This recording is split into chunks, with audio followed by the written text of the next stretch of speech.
بلے شاہ ان لوگوں میں سے تھے جنہوں نے اپنے وقت کے حکمرانوں سے بغاوت کی، خود فقیری والی زندگی گزاری، لیکن آنکھوں میں جو کانٹا تھا وہ حکمرانوں کو تھا، کیونکہ اس قسم کے لوگ درویش ہمیشہ خود کو تو بھول جاتے ہیں، خود میں ہی گھوم جاتے ہیں، لیکن خلق خدا کو ہمیشہ یاد رکھتے ہیں۔ ان کی اولین ترجیح جو ہے وہ خلق خدا ہے۔ جب اس وقت بلے شاہ کے ٹائم پہ اورنگزیب عالمگیر کا ظلم چل رہا تھا، سکھوں پر، مسلمانوں پر، نان مسلم پہ، مذہب کے نام پہ اتنے سارے خون خرابے ہو رہے تھے، اس وقت بلے شاہ کو یہ محسوس ہوا، اور انہوں نے، اور خود وہ، کیونکہ خود تو سید تھا، تو خود کو لوگ کہہ رہے تھے کہ بھائی آپ نے جو مرشد کیا ہے وہ مرشد آرائی ہیں، اور آپ خود اتنے بڑے سید۔ تو اس نے پھر ایک طریقہ اختیار کیا۔ اس نے کیا کیا؟ سماج کے بالکل نچلے جو طبقے ہیں ان کے ساتھ اٹھنا بیٹھنا شروع کیا۔ جیسے اس وقت، آج کے دور میں بھی ایسا ہے کہ گدھے پالنا بڑا کمتر کام سمجھا جاتا ہے، لوگ سمجھتے ہیں گدھا پالنا بڑا کمتر ہے، تو اس وقت وہ سواری بھی کرتے تھے اور انہوں نے گدھے بھی پالے۔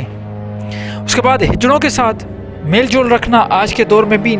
غلط سمجھا جاتا ہے، اس دور میں بھی بالکل نہیں سمجھا جاتا تھا۔ ایک سید زادہ اور ہجڑوں کے ساتھ گھومنا پھرنا، اس کے بعد کسی ایسی عورت کے پاس جانا جس کے پاس جا کے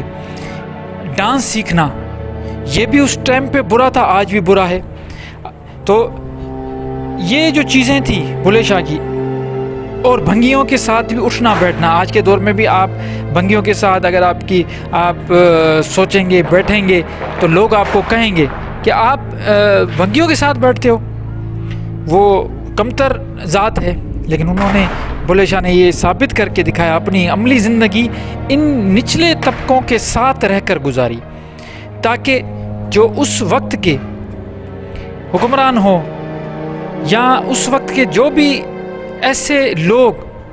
جو خود کو بڑا ابتر سمجھتے تھے، ان کو یہ پیغام دینا تھا اپنے قلم کے ذریعے، نہ صرف اپنے قلم کے ذریعے بلکہ عملی زندگی بھی کر کے دکھائی۔ ایسے درویش آپ کو نہیں ملیں گے جو فقیر ہو کے اور لڑ رہے ہیں حکمران سے۔ بالکل اسی دور میں سندھ میں شاہ عبداللطیف بھٹائی بھی ایسے ہی تھے، وہ بھی فقیر، خود تو فقیر طبیعت تھی، لیکن ایسے لوگوں کے ساتھ گھومتے پھرتے تھے۔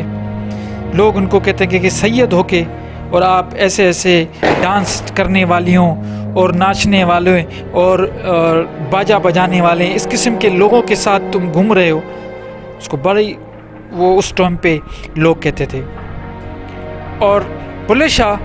کی آپ شاعری اٹھا کے دیکھیں، ان کی شاعری میں کچھ بھی نہیں، صرف انقلاب ہے۔ وہ باغی تھا، باغی سمجھتے ہیں نا آپ، ایسا باغی جس نے بغاوت کی ہے،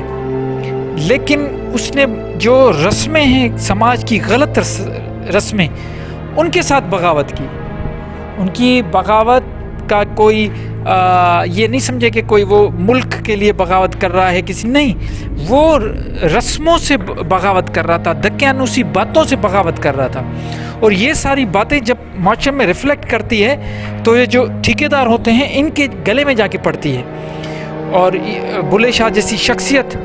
اور ایسی ہستی جب ایسی باتیں کریں تو ضرور اس میں دم بھی، اس کی باتوں میں بھی دم تھا، اور اس کا جو انداز بیاں تھا وہ بھی اتنا زبردست تھا۔ اسی وجہ سے اس دور میں ان کو نہ صحیح طریقے سے دفنایا گیا، کیونکہ کہتے ہیں کہ قصور سے تھوڑا دور ایک کچرے پھینکنے کی جگہ تھی، وہاں پہ جا کے بنگیوں اور ہجڑوں نے جا کے ان کو دفنایا، اور ان کی جنازے نماز بھی انہوں نے ہی پڑھائی۔ اس وقت کے جو بڑے بڑے علماء تھے، انہوں نے تو کہہ دیا تھا کہ یہ کافر ہے، اور اس کی اگر کوئی بھی اس کی جنازہ نماز پڑھے گا تو وہ بھی کافر ہو جائے گا اور اس کا نکاح بھی ٹوٹ جائے گا۔ تو ایسے بڑے لوگ، اور اس کے بعد کیا ہوا آج آپ خود دیکھیں، ہر سال اگست کے آخری ہفتے میں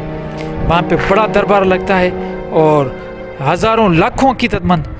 آج جاتے ہیں، اور وہ قصور شہر جو ہے وہ ایکچولی جو پرانا شہر تھا وہ ختم ہو گیا،